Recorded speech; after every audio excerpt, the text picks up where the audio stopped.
8:33, empezamos nuestro panel de conversación. Saludamos a la editora general del Departamento de Prensa de la Radio Universidad de Chile, Montserrat Rolano. Buenos días, Monse. Muy buenos días.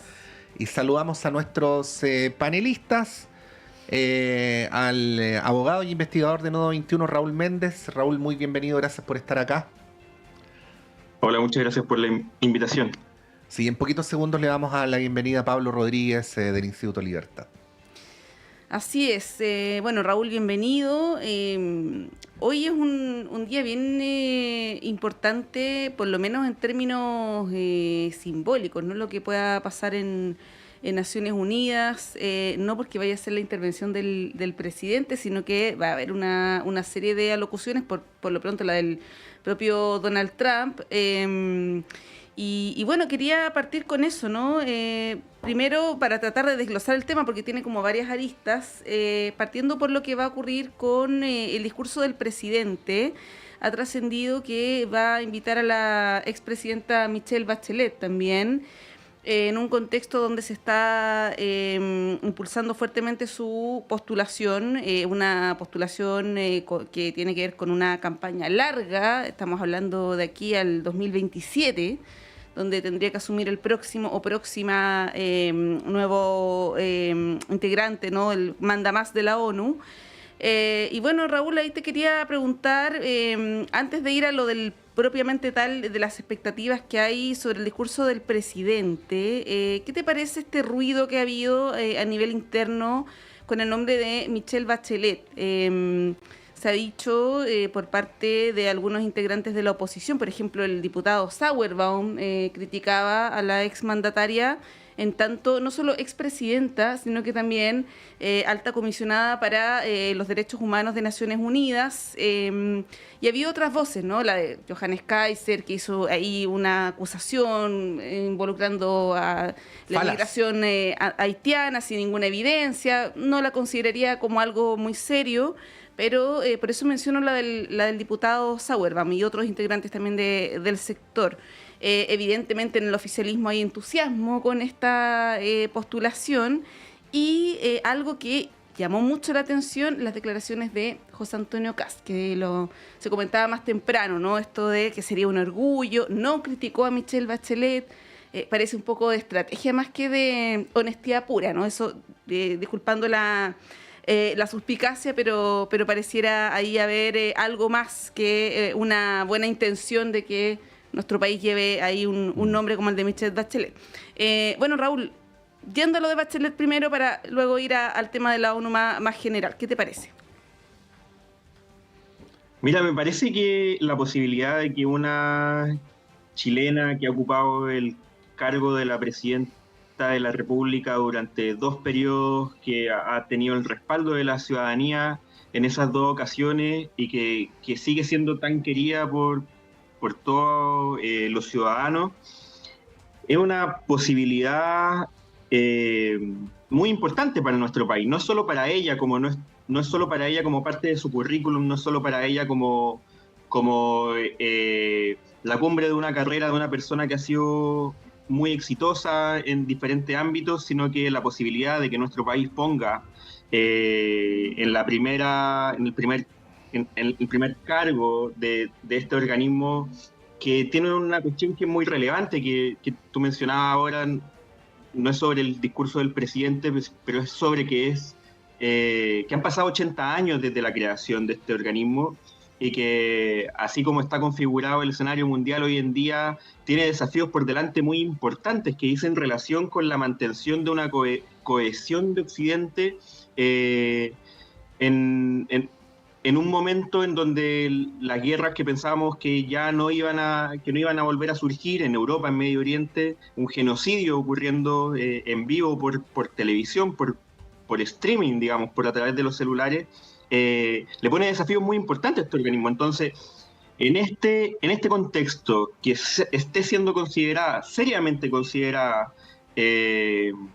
una representante de nuestro país, debería ponernos orgullosos a todos. Y a mí me parece que, viendo las declaraciones de los distintos candidatos presidenciales, más o menos esa es la tónica. O sea, hay diferencia, en particular con respecto de Kaiser, entiendo que dijo que no la respaldaría, pero incluso él manifestó, yo estaba revisando sus declaraciones y él dice que también sería un orgullo. Fue una cuestión bien contradictoria, lo que dijo. Fue como un orgullo, pero una fake news entre medio, luego no la respaldaría.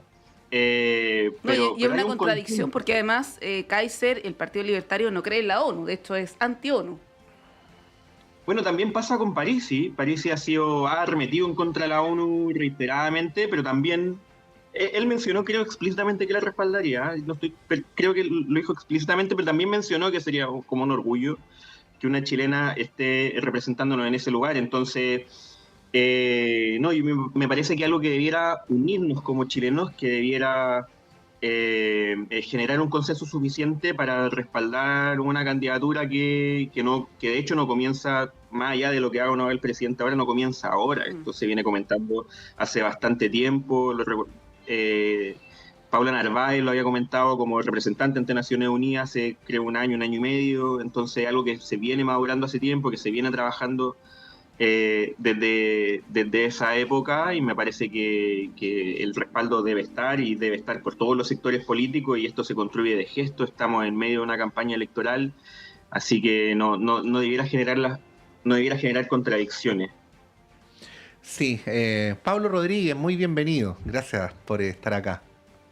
Buenos días. Sí, bueno, respecto a lo de Bachelet, así como propuesta para el análisis en dos niveles. Uno, es si la legítima, buena o mala opinión que se tenga en política interna sobre el desempeño político de Michelle Bachelet es suficiente para no desear que asuma un cargo en Naciones Unidas representando al conjunto del país. Lo digo porque, si bien no es todo, en el ejemplo, Pablo, que planteaba Montserrat del diputado Sauerbaum, el tronco de su argumento es que Bachelet no hizo un buen gobierno acá en Chile, ¿no? Pero no está postulando a la presidencia de Chile, está postulando a la Secretaría General de la ONU, ¿no? Sí, pero también menciona crítica. Sí, luego hace menciones a los derechos humanos, dice que Bachelet, los informes fueron muy suaves. Que Bachelet fue tibia con Cuba, que fue tibia con Venezuela.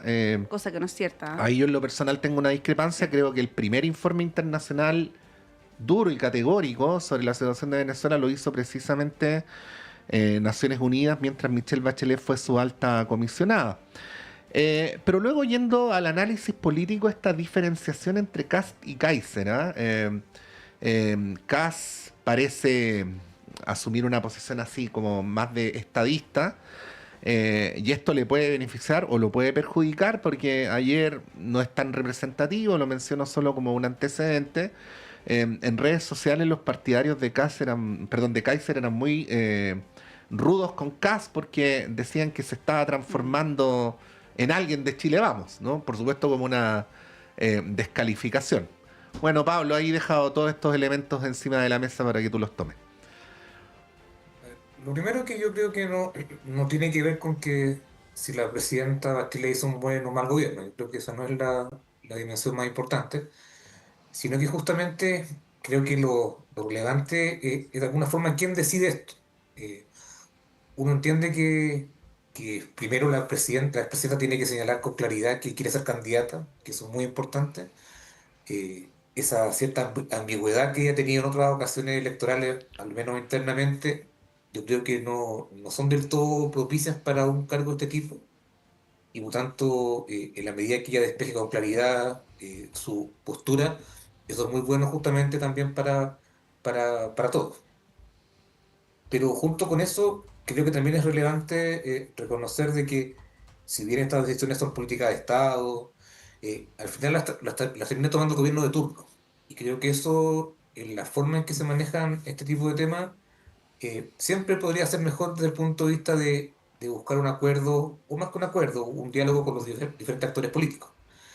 Eh, los presidentes de las cámaras, de alguna forma que el presidente Boric propiciara justamente un diálogo para promover una candidatura de una persona que es de Chile.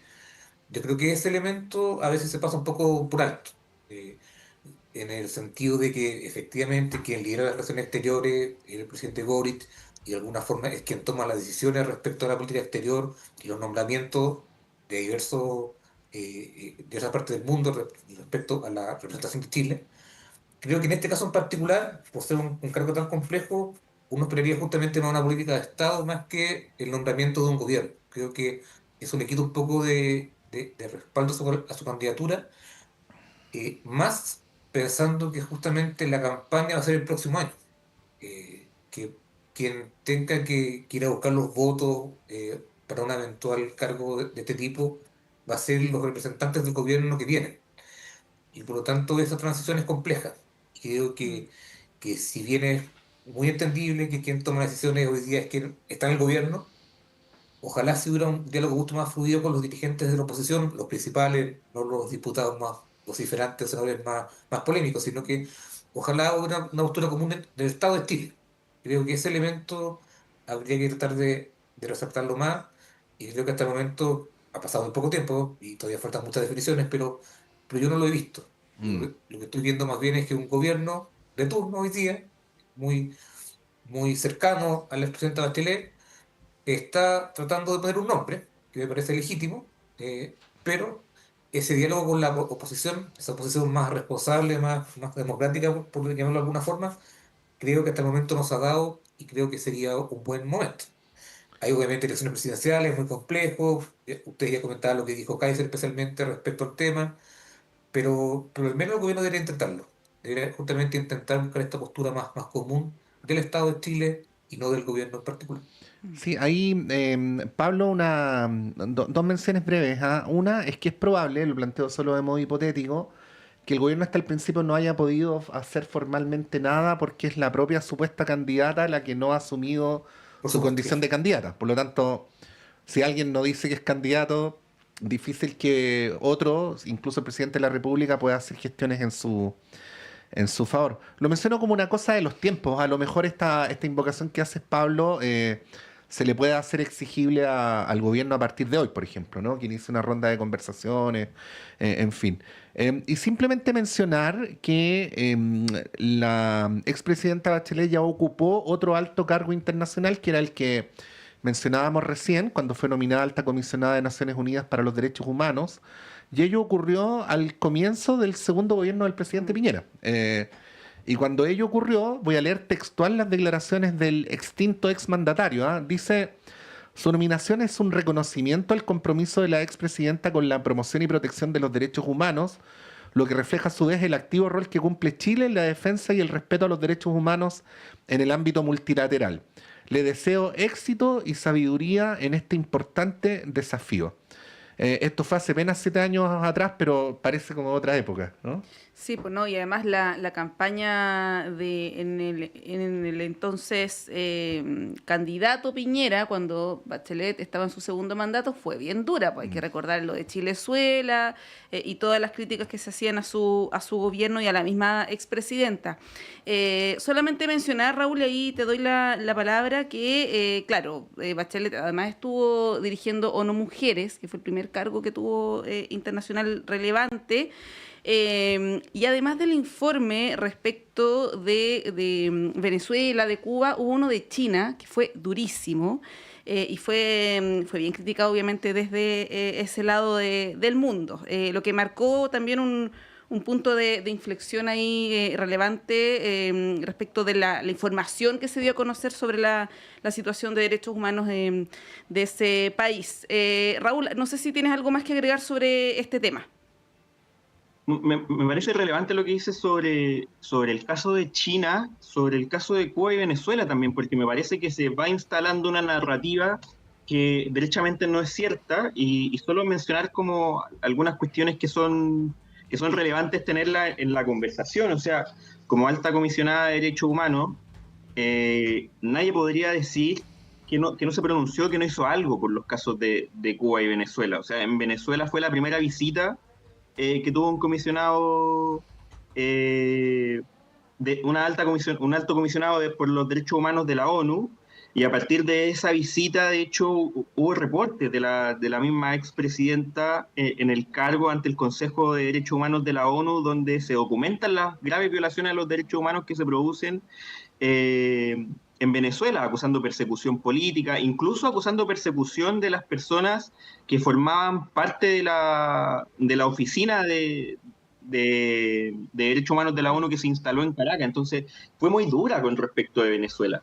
Y con Cuba lo mismo. En Cuba se vivieron manifestaciones, protestas masivas del 2021, y donde también Bachelet, como alta comisionada de derechos humanos, ocupó un rol activo denunciando que se estaba persiguiendo a personas por manifestarse, o sea, en contra del derecho a reunión pacífica que estaban ejerciendo como parte de esas protestas. Entonces se instala una narrativa que es en base a nada, para tratar de acercarla a un mundo de la que ella fue bastante crítica en su rol como representante de esta alta instancia en materia de derechos humanos en la ONU. Y bueno, sumado a lo de China que acabas de mencionar, yo creo que ella tiene toda todo lo necesario para al menos tener la expectativa de poder ocupar ese cargo, y por supuesto de poder alinear intereses que son intereses del país finalmente, cómo nos perciben en el mundo cuando personas que nos representan ocupan esos lugares. Sí, ahí bien breve, vamos al dato también, ¿ah? Porque creo que a veces es bueno recordar las declaraciones estrictas.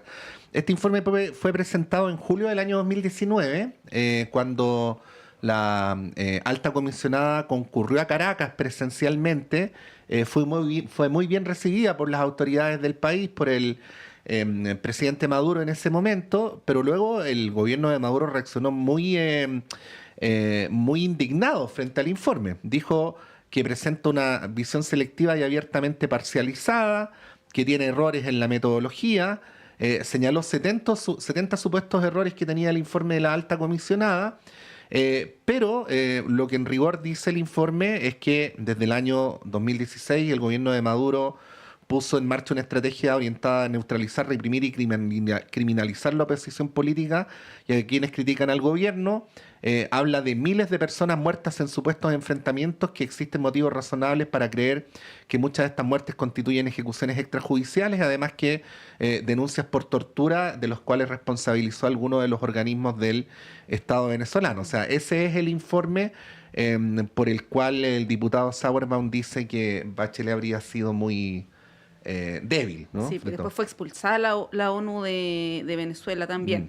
Ya, yendo al tema que nos convoca en un principio, que les planteaba de esta esperada última alocución del presidente Boric en Naciones Unidas, donde estaría eventualmente acompañado en algún momento de Michelle Bachelet.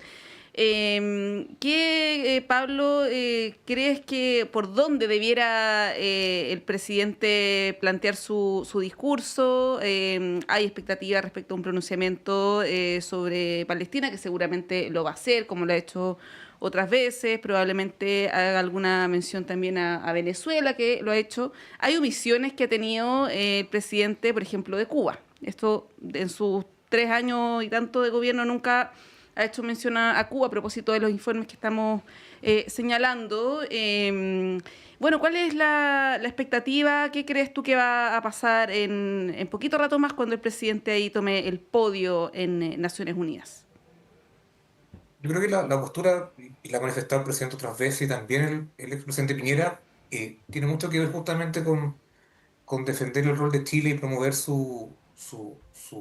de alguna forma, su forma de decidir o resolver las cosas. Yo creo que ese ámbito de la democracia, las libertades, es un aspecto que tanto los exmandatarios en general, o los mandatarios, han de alguna forma destacado como el aporte de Chile al mundo, de alguna forma de que justamente procesar la diferencia. El caso del estallido es muy simbólico de eso, de justamente de cómo las diferentes fuerzas políticas se ponen de acuerdo para llevar a cabo ciertas acciones. Yo creo que un eje importante es lo que ha sido de alguna forma los discursos de los mandatarios. Yo creo que esa línea es muy relevante y yo creo que se va a reiterar.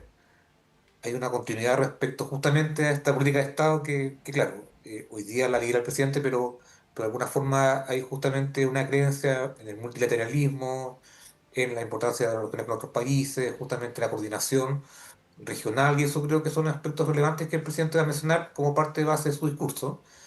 Pero junto con eso, uno siempre le queda la duda de cuánto el presidente Boric se va a salir un poco de esa línea y va justamente a aludir a casos en los cuales el tema de Palestina, la guerra Rusia, Ucrania en su momento, las relaciones con Estados Unidos, siempre hay un espacio para que el presidente Boric de alguna forma fije una postura que a veces, al menos yo, la siento más personal que el Estado de Chile. Y ahí volvemos al tema inicial de respecto a quién toma las decisiones respecto a esa política exterior.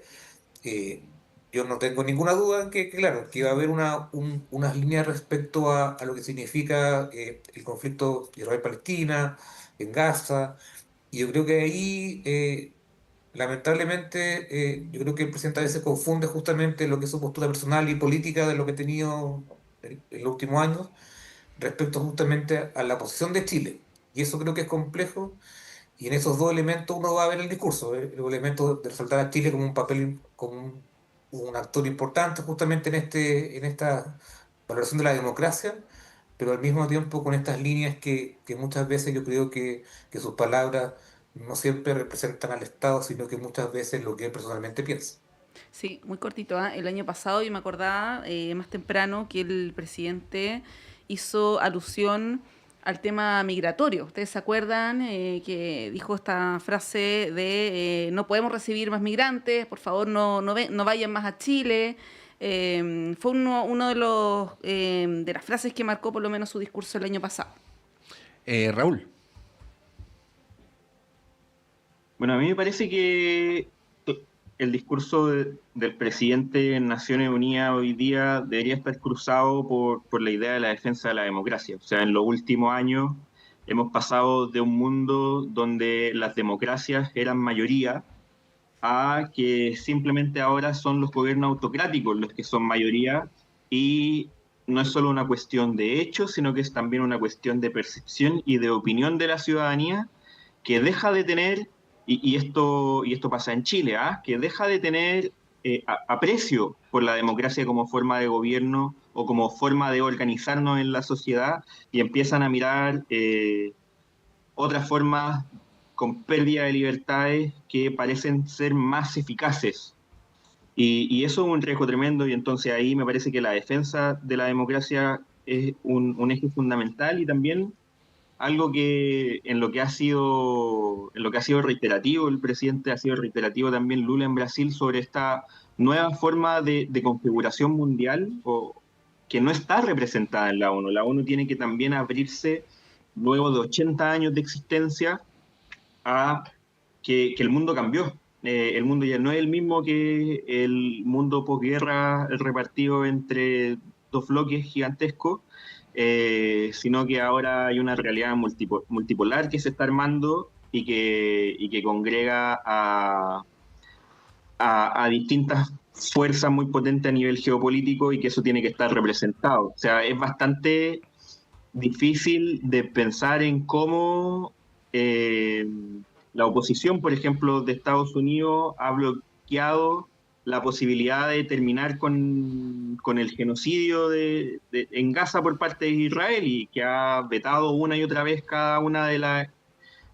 los intentos que se han tratado de realizar para frenar ese genocidio. Entonces eso ya no es representativo de cómo deberían llevarse las cosas hoy en día, y eso me parece que es un elemento fundamental también que tiene que estar tomado. Y ahí, bueno, yo discrepo un poco de lo que dice Pablo con respecto a la posición del presidente Gabriel Boric en el caso de Gaza. A mí no me parece que sea una posición del presidente Gabriel Boric que no representa el Estado de Chile. O sea, el reconocimiento de Palestina y la política de dos estados es algo que impulsó el expresidente Sebastián Piñera. No es algo del presidente Gabriel Boric. Entonces es una política de Estado constante que ha atravesado los distintos gobiernos y que de hecho tiene esa impronta del expresidente Piñera. A mí me parece que por ahí deberían pasar los ejes de lo mencionado en Naciones Unidas hoy día en la tarde. Sí, muy cortito, Pato. Hay que recordar que Chile tiene la comunidad palestina más grande después de la que existe en Medio Oriente. Por lo tanto, si el presidente de Chile, con la comunidad palestina más grande, no hace una alusión a aquello en la ONU, ¿quién lo podría hacer? Me pregunto. Y lo segundo, mencionar una entrevista muy interesante que nos dio Raúl Sor ayer, donde él plantea que Chile no corre riesgo por defender a Palestina, el que termina aislado es Estados Unidos.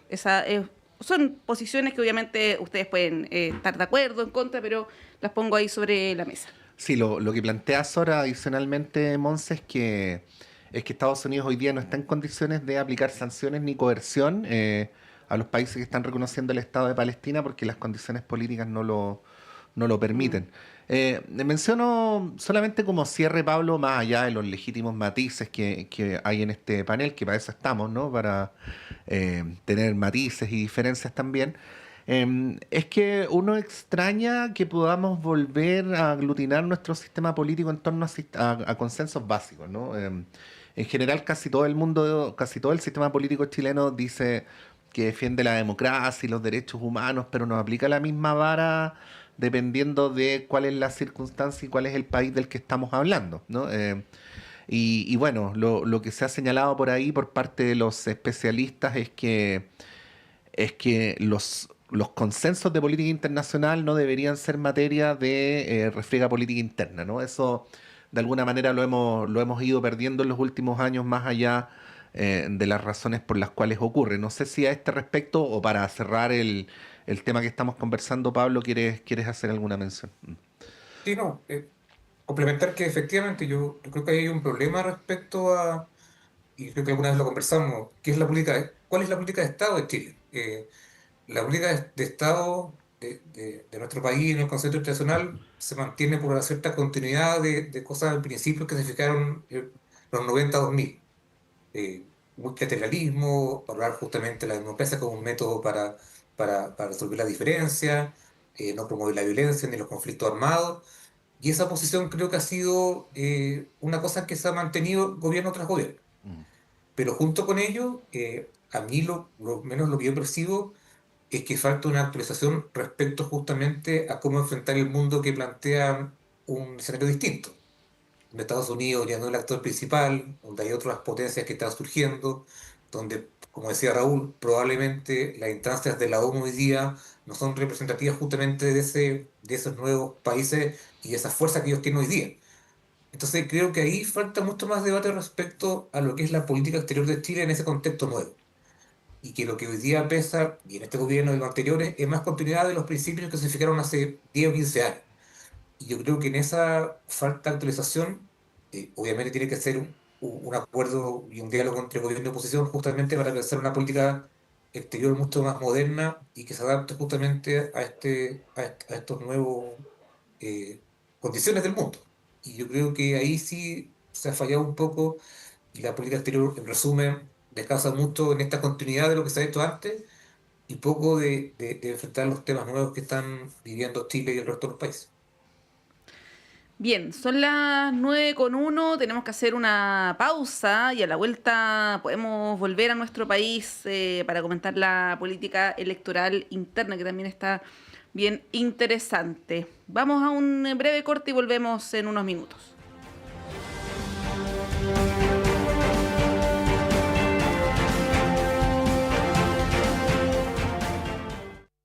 Voy a crear un canto para poder existir.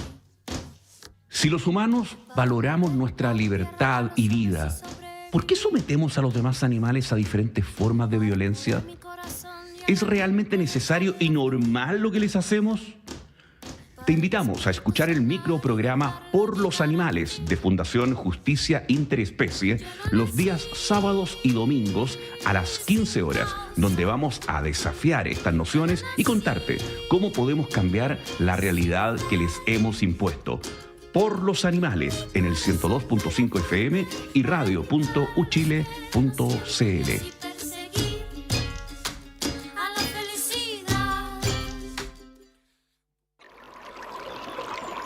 Aguas Trayén o Cascada en Mapudungún es la mejor agua purificada con tecnología de última generación. Para más información, visite su página web www.aguastrayen.com.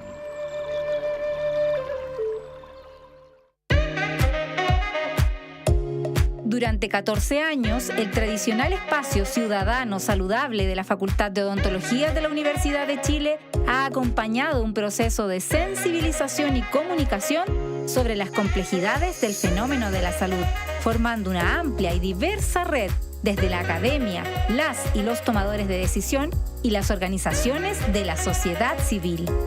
Soy la periodista Cecilia Espinosa Cortés, conductora de A Tu Salud, y te quiero invitar a que juntas y juntos sigamos aprendiendo y problematizando lo que nos ocurre con el bienestar. Escúchanos todos los jueves de 11 a 12 horas en la 102.5 FM y en la señal en vivo de radio.uchile.cl.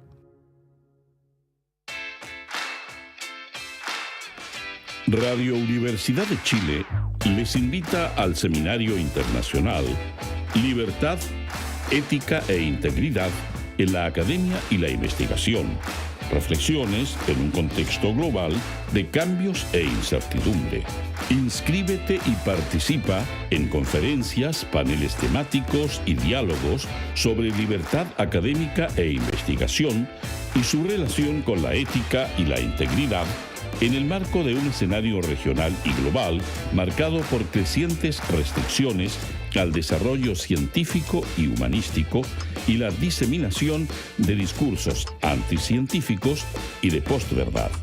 Te esperamos el 23 y 24 de septiembre en la sala Eloísa Díaz de la Casa Central de la Universidad de Chile. Alameda 1058, Santiago, Metro Universidad de Chile.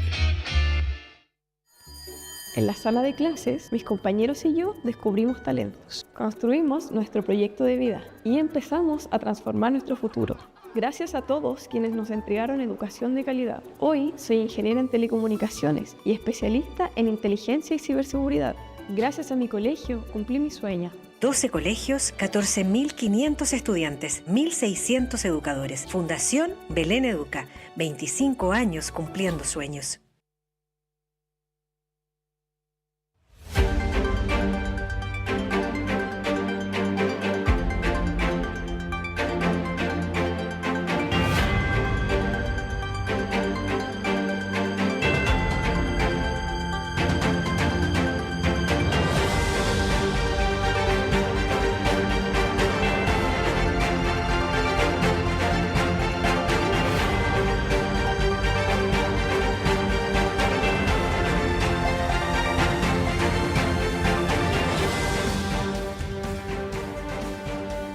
Son las 9:05. Continuamos en Radio Análisis y bueno, por supuesto hay muchos otros temas que seguir tratando y uno de ellos es la deriva que están teniendo las campañas presidenciales.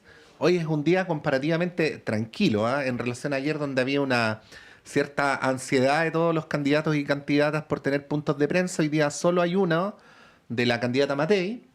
Los demás no registran actividades, por lo menos en lo enviado a los medios de comunicación. Pero sin duda el cuadro post Fiestas Patrias es un cuadro que va mostrando algunos elementos. Por ejemplo, esta consolidación de Janet Jara en un primer lugar que en todo caso parece no servirle aún o no alcanzarle aún para la segunda vuelta. La evidencia, esto es más consistente, de que ha habido una leve pero sostenida baja del candidato Kast en las últimas semanas, pero si esto alcanzaría o no para que Belén Matei pase a segunda vuelta. Y por el otro lado el peso de las otras candidaturas que en general parecen, salvo la de Parisi, no superar el techo del 5%, y la de Kaiser, por cierto, pero que están ahí, ¿no?, jugándose sus cartas. Bueno, habiendo transcurrido las fondas, las Fiestas Patrias, ahí Pablo, Raúl, ¿cuáles dirían ustedes que son los elementos más sustantivos de este momento de la campaña presidencial? Pablo. A ver, como tú señalabas justamente, más allá de estos números que cambian 2 o 3 puntos en cada encuesta, lo claro es que Janet Jara y José Antonio Kast de alguna forma justamente están liderando la encuesta. En algunas aparece primero el candidato republicano, en otras aparece primero la candidata oficialista, pero yo creo que eso no se ha movido mucho, ¿no? Más allá de a veces mucha obsesión porque uno baja 2 puntos, eso no son cambios reales. Yo creo que hay más o menos, se ha estabilizado un poco el panorama electoral en la última semana, donde justamente ellos dos están ahí liderando la encuesta y con una posición mucho más expectante probablemente de lo que pueda pasar, pero también todavía a cierta distancia de ambos candidatos. Yo creo que eso en general se ha mantenido. Una vez se lee en los medios, los titulares de que un candidato baja, sube el otro. Yo creo que eso no es tan real desde el punto de vista de lo que, si uno mira las encuestas más a largo plazo. Y en ese escenario justamente yo creo que hay un elemento muy importante que tiene que ver con que las campañas formalmente se desplegaron la semana pasada. Y eso también de alguna forma va a ir activando a los comandos justamente tratando de recorrer el país, tratando justamente de vincularse con la ciudadanía, con los militantes de las regiones, con las personas que son sus simpatizantes. Y yo creo que esa línea va a ir quedando muy marcada en las próximas semanas, justamente este despliegue de los candidatos. Yo creo que ese componente es muy interesante analizar, de ver justamente cuáles son las regiones o comunas que van escogiendo para desplegarse. Creo que ese va a ser el sello de lo que viene en adelante. Yo creo que el tema programático de alguna forma no tiene tanta relevancia hoy día, sino que yo creo que en esta etapa lo que vamos a ver justamente es más a los candidatos en la calle, desplegados con los candidatos a diputados, con los candidatos a senador, respecto justamente a instalarse y justamente fortalecer sus posiciones. Pero en general lo que yo veo es un programa que se ha más o menos estabilizado en la última semana respecto a las encuestas. Y en esta parte legalmente se abre justamente el periodo más de propaganda y creo que ahí justamente algunos podrían marcar o hacer un poco más la diferencia respecto a lo que han hecho anteriormente. Sí, nos preguntábamos, Raúl, hace un par de semanas si es que el debate iba a, esta frase tan cliché, ¿no? Mover la aguja en las encuestas y parece que no, el escenario no ha variado mucho y que no hay mucho ánimo de elección. Si uno ve las encuestas, como se mantiene más o menos lo mismo. En las calles tampoco se ve un ánimo de elección, más allá que de repente te entregan un papelito por ahí, pero es como el estado de ánimo y quedan exactamente 53 días y 11 horas para la elección presidencial. ¿Cómo ves tú el escenario? ¿Tú crees que esto podría cambiar? Bueno, en algunas semanas más va a empezar la franja y ahí evidentemente el ánimo podría cambiar, ¿no? ¿Cómo describirías el momento actual de la campaña? Sí, yo tengo la misma impresión de que las campañas ya están bastante consolidadas, las encuestas siguen una tendencia que no se mueve mucho, el debate tampoco hizo que nadie se disparara con respecto de otro, o nadie cambiara mucho la tendencia que ya venía trayendo desde antes. Y ahora, efectivamente, lo que viene es que los candidatos estén en los territorios, que la franja trate de hablarle al país desde un otro lugar. Y a mí me parece que esto es lo más relevante, como llevamos, porque en realidad, bueno, Evelyn Matei se viene posicionando como candidata presidencial hace, ¿cuánto? ¿Un año y medio? Más o menos. José Antonio Kast lleva 12 años posicionándose como candidato presidencial y los temas vienen siendo más o menos los mismos, no han cambiado, o sea, sí, economía, seguridad, que me parece que son muy relevantes, pero bueno, tanto darle el cántaro al agua, digamos, que deja de ser novedad todo lo que se diga en torno a los mismos ejes y empieza a ser novedad un poco de quién apoya a quién de RN de nuevo se salió de RN y se fue a Republicanos, o cuántos ministros de la ex concertación apoyan a Evelyn Matei, no sé, como que está muy encapsulado en la dimensión de la conversación de los que le interesa mucho la política. Y eso no genera adhesión ni alejamiento ni distancia. Entonces, a mí me parece que las campañas tienen que entrar en un terreno donde empiecen a mostrar, yo no sé, bueno, más o menos lo sé, pero creo que tienen que empezar a decirlo ahora, como cuál es la visión de país, cuál es el Chile con el que sueña, no sé, José Antonio Kast, Janet Jara, Evelyn Matei, el que sea, y cómo piensan lograr que esa visión de país que tienen se vuelva realidad, más allá de la dimensión concreta de la propuesta, de la minucia, que está en el programa, que como decía, yo también creo que la dimensión programática deja un poco de ser relevante porque los candidatos al final del día también tienen que entregar su visión del sueño del Chile que tienen. Y eso me parece que ha estado un poco bajo la alfombra y no se ha puesto sobre la mesa, y me parece que las franjas son un gran momentum para mostrar ese sueño del Chile que tienen. Y también luego, bueno, todo el desplante del cómo van a lograrlo, y que esa dimensión de lo que no se ha mostrado todavía tiene que lograr calzar con la dimensión de los nuevos votantes. Pues si estamos enfrentándonos en una elección que es radicalmente distinta a todas las que hemos tenido hasta ahora, con personas que no se han manifestado en una elección presidencial antes, nunca. Y no tienen adhesión por la política, y la verdad es que no les importa mucho cómo hayan estado los distintos candidatos posicionados ante el sí y el no, que no les importa mucho cómo han estado posicionados los candidatos en otras cuestiones más bien de tipo político históricas. Y hay que ver entonces cómo se logra convencer o cómo se logra calzar la visión que tienen los distintos candidatos y sus propuestas con lo que quieren, con lo que sueñan, con lo que creen, con lo que necesitan esas personas que van a ser mayoría en la próxima elección. Y me parece que todos los esfuerzos de las campañas deberían estar volcados a ese lugar, que es un lugar incierto, y por lo tanto todo lo que se haga con respecto a eso es una apuesta, y esa apuesta es la que tenemos que ver en las próximas semanas. Sí, en tu opinión, Pablo, ¿los electores en general están más en modo programas o en modo sueño y proyecto?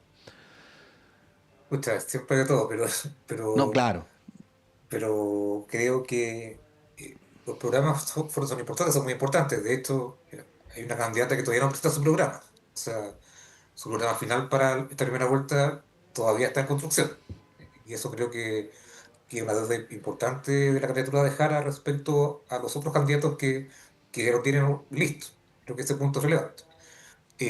Pero la campaña de alguna forma va pasando por fase, y justamente la etapa en la cual se está ahora tiene que ver más bien con preparar la franja, por un lado, y también de alguna forma tener ese despliegue. Lo que uno sí podría compartir es que no hay mucho, a lo mejor, ambiente electoral, como decía Raúl, si es que lo interpreto bien, pero la gente sí tiene preferencias políticas muy claras. Si uno mira la encuesta, no hay mucho voto indeciso en general, dependiendo de cada una, o sea, en ningún estudio, son diferentes sus metodologías y todo, pero la cantidad de votos nulos, votos blancos, por llamarlo de alguna manera, indecisos, no son tantos. Entonces eso te dice que de alguna forma, más allá de que probablemente no haya mucho ambiente, las personas sí tienen más o menos tomada su decisión respecto a quién va a votar, y el desafío, por lo tanto, para los candidatos no es justamente ir a convocar indecisos, sino que es ir a buscar votantes o quitarle votantes a otros candidatos. Y creo que eso es interesante desde el punto de vista de lo que está pasando y de lo que viene, porque si efectivamente, como dice la encuesta, el número de indecisos es muy bajo, la pelea es justamente ir a pelearle a tus más cercanos, políticamente o ideológicamente, ir a quitarle votos. Y en esa postura, claro, un paso en falso puede ser importante para que uno pierda votos y otros candidatos lo pueda ganar. Entonces, creo que efectivamente el tema de los programas no tiene tanta importancia hoy día, pero la gente tampoco está esperando hoy día grandes transformaciones, me parece tampoco.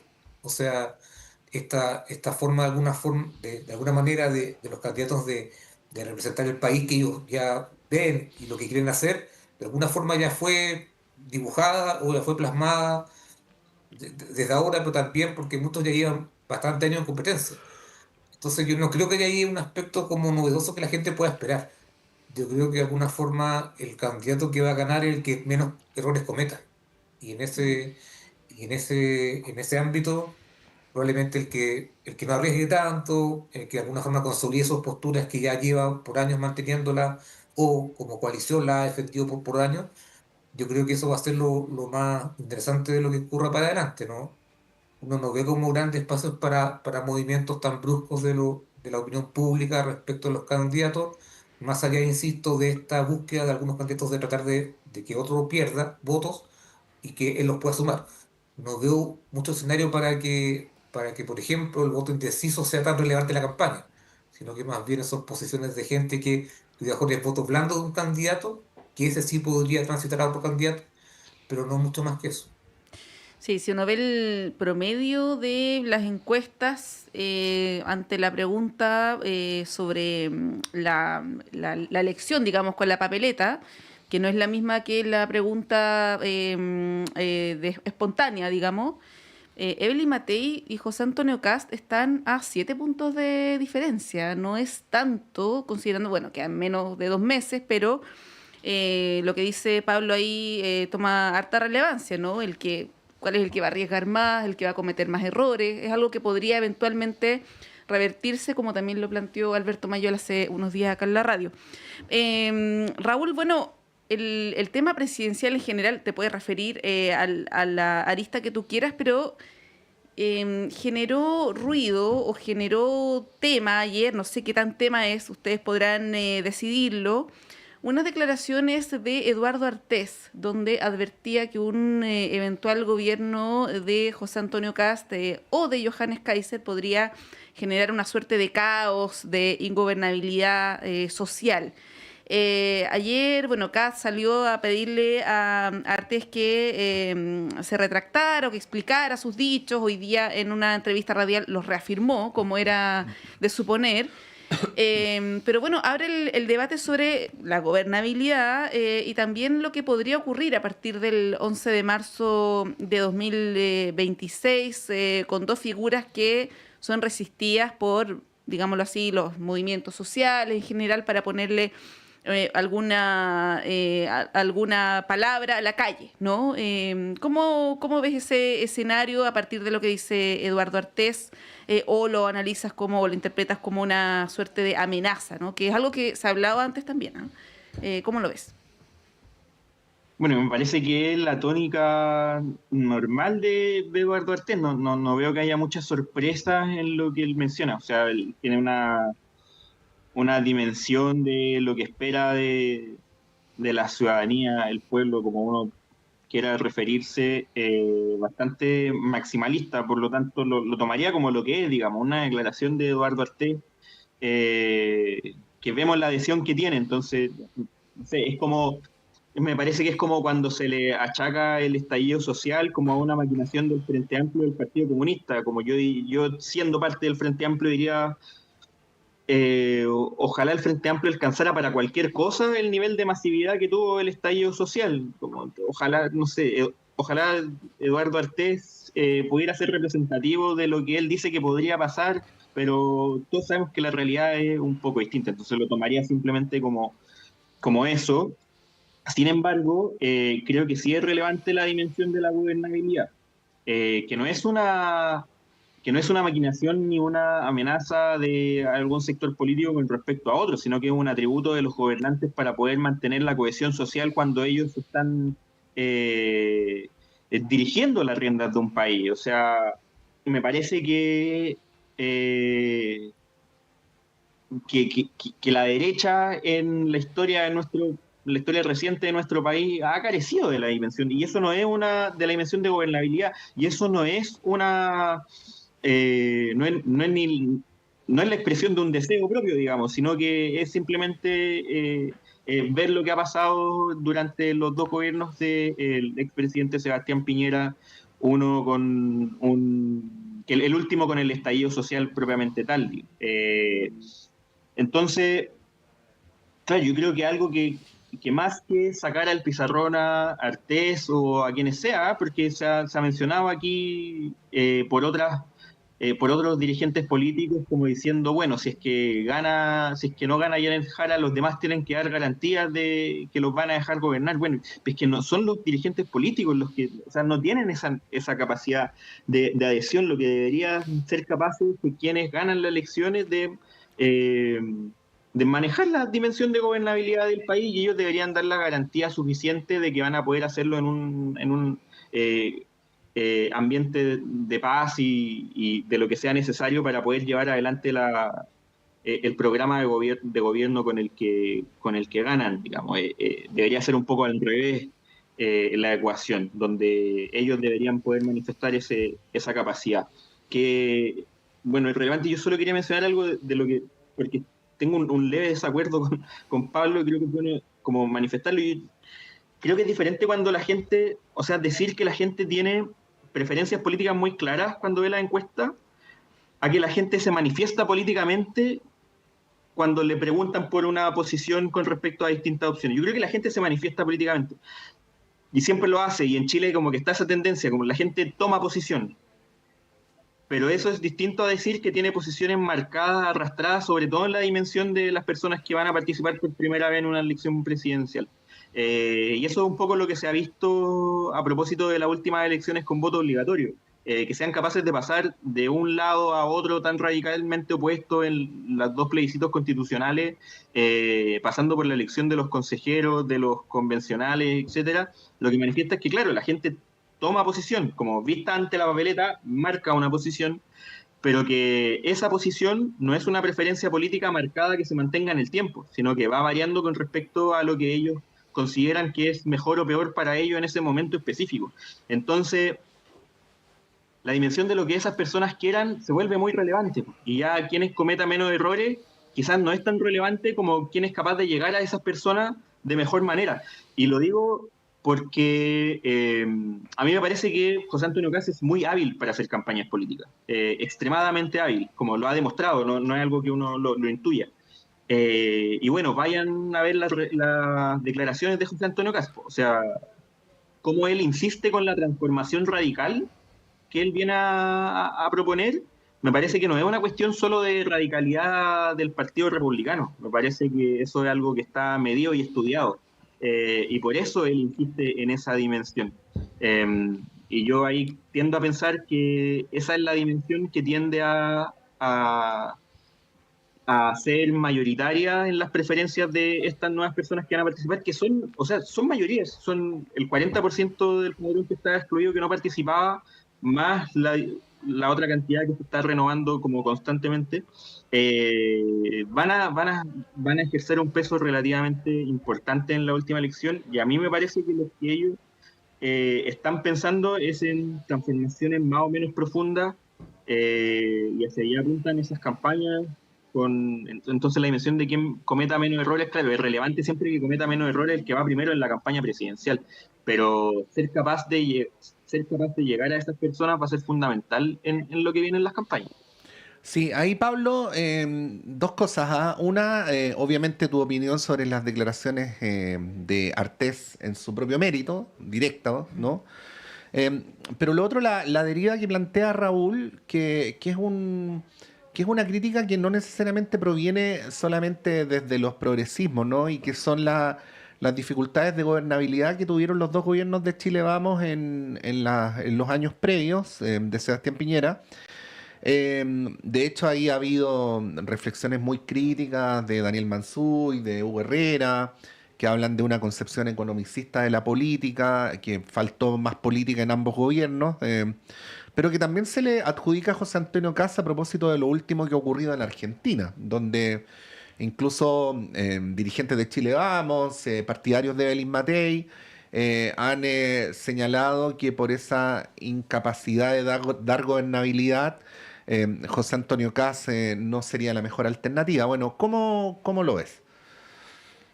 Sí, bueno, lo de Arte, pocas palabras, pero creo que no es algo que se pudiera aceptar en democracia. Yo creo que sus palabras deberían ser de alguna forma condenadas transversalmente por lo que implica, más allá de que él intenta representar algo que no es. O sea, él no representa justamente a mucha más gente, pero creo que sí es bueno señalar de que sus palabras no son buenas para la democracia. Y respecto al otro punto, efectivamente hay un tema del estilo para gobernar, de quiénes se convoca y justamente cómo se garantiza gobernabilidad, pero yo creo que eso corre para todos los sectores políticos. Yo creo que hoy día el país, Chile, es difícil de gobernar, sea quien sea el mandatario, y por lo tanto yo creo que es vital justamente que los candidatos sean capaces justamente de convocar a sectores que no son los que siempre votan por ellos, sino que de alguna forma sean capaces justamente de establecer alianzas más grandes en el Congreso, en las diferentes instancias, para justamente buscar esas mayorías que de alguna forma le den tranquilidad para gobernar. Pero de ahí, claro, uno ve que el discurso de Kast o de Kaiser no va en esa línea. Difícilmente ellos podrían conseguir esas mayorías justamente, pero, pero creo que el tema más bien de la gobernabilidad, de forma positiva, los candidatos lo debieran ver desde el punto de vista de qué tan realistas son las propuestas que ellos hacen, de alguna forma de qué tan posibles son hacer los cambios que ellos prometen, más que temerle a la calle. Yo creo que entrar en esa lista no beneficia a nadie, de alguna forma que se esté poniendo en duda, en riesgo de que si gana uno o gana el otro, va a tener problemas frente a las movilizaciones sociales.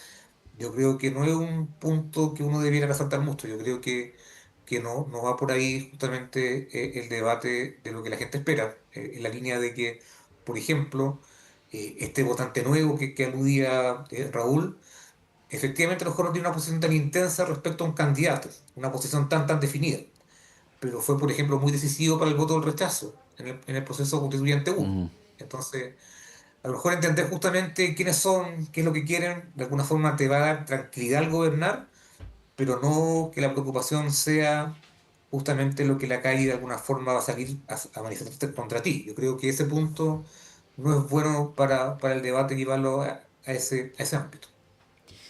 Bien, tenemos que cerrar este bloque de radioanálisis.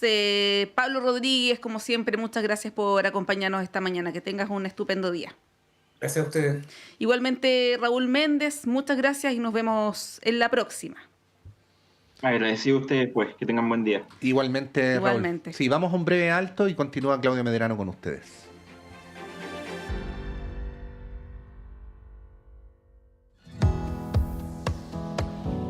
¿Pensabas que la sexualidad